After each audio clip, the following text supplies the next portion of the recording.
Hello दोस्तों, मेरा नाम है अमरजीत कुशवाहा और मैं स्वागत करता हूं आप सभी का अपने YouTube चैनल पर, जिसका नाम है ई लर्निंग क्लब। दोस्तों, मैं अपने इस YouTube चैनल पर बिहार बोर्ड क्लास 12th के अंग्रेजी का सभी तरह का वीडियो डालता रहता हूं, तो आप लोग मेरे इस चैनल को सब्सक्राइब कर लीजिए ताकि मेरे वीडियो का नोटिफिकेशन आपको मिलता रहे।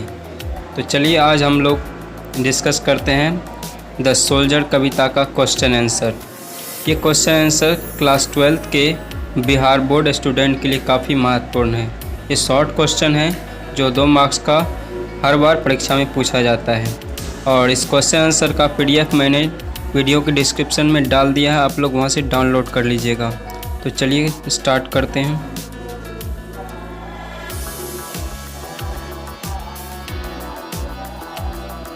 तो यहाँ पे सबसे पहला क्वेश्चन दिया जा रहा है, is the speaker afraid of death. यानी सबसे पहला क्वेश्चन पूछा गया है कि जो है क्या कवि को मौत से डर लगता है। तो यहाँ पे क्वेश्चन है कि क्या कवि को मौत से डर लगता है। तो ये क्वेश्चन है द सोल्जर कविता का, और ये कवि जो है खुद एक सिपाही है और एक सिपाही जो है मौत से कभी नहीं डरता। तो इसी का आंसर मैंने दिया है no. According to the poem the speaker is not afraid of death. नहीं, इस कविता के अनुसार कवि जो है मृत्यु से नहीं डरता है। Because he is a true soldier, क्योंकि वह एक सच्चा सैनिक है और एक सच्चा सैनिक जो है कभी मौत से नहीं डरता है। He is always ready to die for his country. और एक सच्चा सिपाही जो होता है वो अपने देश के खातिर हमेशा मरने के लिए तैयार रहता है और वो मौत से कभी नहीं डरता है। तो ये था पहला क्वेश्चन। देखते हैं अगला क्वेश्चन। तो अगला क्वेश्चन है, how can some corner of a foreign field be forever England. तो यहाँ पे क्वेश्चन कह रहा है किस प्रकार जो है किसी फॉरेन फील्ड यानी किसी विदेश की भूमि का एक कोना जो है फॉरएवर इंग्लैंड हमेशा के लिए इंग्लैंड का हो जाएगा। तो यहाँ पे जो है ये द सोल्जर कविता का जो कवि है वो इंग्लैंड का है और वो अपने इंग्लैंड से बहुत प्रेम करते हैं। तो यहाँ पे क्वेश्चन कह रहा है कि किस प्रकार जो है किसी भी देश की धरती जो है हमेशा के लिए इंग्लैंड हो जाएगा, कैसे। चलिए देखते हैं। अकॉर्डिंग टू द पोएट यानी कवि के अनुसार when he will die in the battlefield। तो यहाँ पे कवि कह रहे हैं कि जब वे कभी लड़ाई के मैदान में मारा जाएगा, शहीद होगा, एंड बरी under the dust of a foreign field. और मरने के बाद, युद्ध में मरने के बाद जब वो उस देश की मिट्टी के अंदर दफन होंगे, that will be forever of England. और वह जो मिट्टी होगा जिसके अंदर वो शहीद जो है दफन होगा, वह मिट्टी हमेशा के लिए इंग्लैंड का हो जाएगा। तो इस तरह से कवि कह रहे हैं कि जब वो शहीद हो जाएगा युद्ध में, तो जहाँ वो दफन होगा जिस मिट्टी में, वो जो है हमेशा के लिए इंग्लैंड का हो जाएगा। तो ये था दूसरा क्वेश्चन। तीसरा क्वेश्चन देखते हैं, What is meant by the phrase a pulse in the eternal mind। यहाँ पे एक फ्रेज दिया हुआ है a pulse in the eternal mind। तो इस फ्रेज का पूछा गया है कि इस फ्रेज का क्या अर्थ है। तो चलिए देखते हैं इसका क्या अर्थ है। तो the phrase a pulse in the eternal mind is meant by the evil which always comes in mind in negative way। तो यहाँ पे कह रहे हैं कि ये जो फ्रेज है, ये जो मुहावरे हैं a pulse in the eternal mind, इसका मतलब यह है कि द एविल यानी बुराइयाँ, the evil which always comes in mind in negative way, यानी जो कुछ भी कवि के दिमाग में नकारात्मक चीज़ें जो भी आते हैं,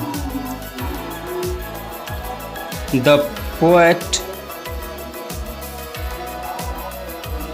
the poet wants to say that there must be a pulse in the eternal mind which works to avoid war. तो कवि के the poet wants to say that, यानी यहाँ पे कवि जो है कहना चाहते हैं कि there must be a pulse in the eternal mind, उसके मन, इसके आंतरिक मन में एक तरह का जो है कंपन उत्पन्न होता है कि विच वर्क्स टू अवॉइड वार, यानी उसके मन में यह बार बार कंपन होता है कि वे लोग जो है युद्ध ना करें। यानी जो है कवि जो है हमेशा शांति पसंद करता है, वो नहीं चाहता है कि जो है युद्ध हो, वो हमेशा युद्ध को अवॉइड करता है। तो चलिए देखते हैं next question.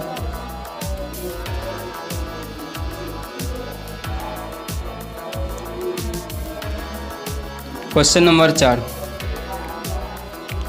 What do you understand by patriotism? Is this a patriotic poem?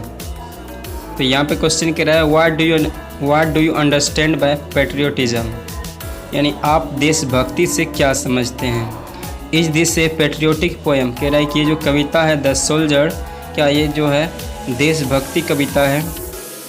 तो चलिए देखते हैं। Here patriotism means a love for the country। तो यहाँ पे जो पेट्रियोटिज्म का जो मतलब होता है, यानी देशभक्ति का जो मतलब होता है ए लव फॉर द कंट्री, यानी अपने कंट्री, अपने देश के प्रति प्रेम। When a man can do anything for the country to get it free is called a patriot। यानी जब कोई व्यक्ति when a man can do anything for the country to get it free, यानी जब कोई व्यक्ति अपने देश के लिए कुछ ऐसा करता है, अपने देश को आज़ाद कराने के लिए कुछ भी करता है, तो वह कहलाता है देशभक्त। Of course this poem is a patriotic poem। सच में यह कविता जो है एक देशभक्ति कविता है। बिकॉज क्योंकि द पोएट इज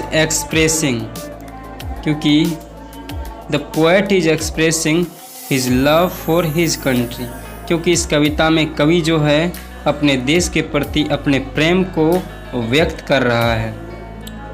तो यह एक जो है देशभक्ति कविता है। तो चलिए अब देखते हैं क्वेश्चन नंबर 5, जो कि इस चैप्टर का जो है सबसे लास्ट क्वेश्चन है। और मैंने इस चैप्टर का सिर्फ इम्पोर्टेंट क्वेश्चन जो है यहाँ पर दिया है, क्योंकि और भी क्वेश्चन है इस चैप्टर में, लेकिन वही क्वेश्चन मैंने सेलेक्ट किया है जो बार बार एग्ज़ाम में आते हैं। चलिए देखते हैं last question. What is a sonnet, can you explain it. तो यहाँ पे क्वेश्चन कह रहा है कि जो है एक सोनेट क्या होता है। कैन यू एक्सप्लेन इट, क्या आप इन्हें एक्सप्लेन कर सकते हैं, यानी व्याख्या कर सकते हैं सोनेट। तो मैं पहले बतला देता हूँ कि जो है द सोल्जर जो है एक सोनेट है। और सोनेट क्या चीज़ है, सोनेट जो है 14 पंक्ति का एक कविता होता है, अंग्रेजी में उन्हें सोनेट कहा जाता है। चलिए देखते हैं इसका answer. When a poem is written in 14 lines, जब कोई कविता 14 पंक्ति में लिखा जाता है, then it is called a sonnet, तब इसे जो है सोनेट कहा जाता है। Here, यहाँ पर The soldier is a sonnet because it has 14 lines। यहाँ पर जो है The soldier एक सोनेट है। It has 14 lines, क्योंकि इसमें जो है 14 लाइन है, 14 पंक्तियाँ हैं। The first 8 lines of it is called octaves, यानी सोनेट कविता का जो पहला 8 पंक्ति जो होता है उसे ऑक्टेव कहते हैं। And the last 6 lines are called sestet, और अंतिम 6 लाइन जो है उन्हें सेस्टेट कहा जाता है। तो ये था द सोल्जर कविता का क्वेश्चन आंसर। तो मिलते हैं अगले वीडियो में, तब तक के लिए बी पॉजिटिव, बी हैप्पी।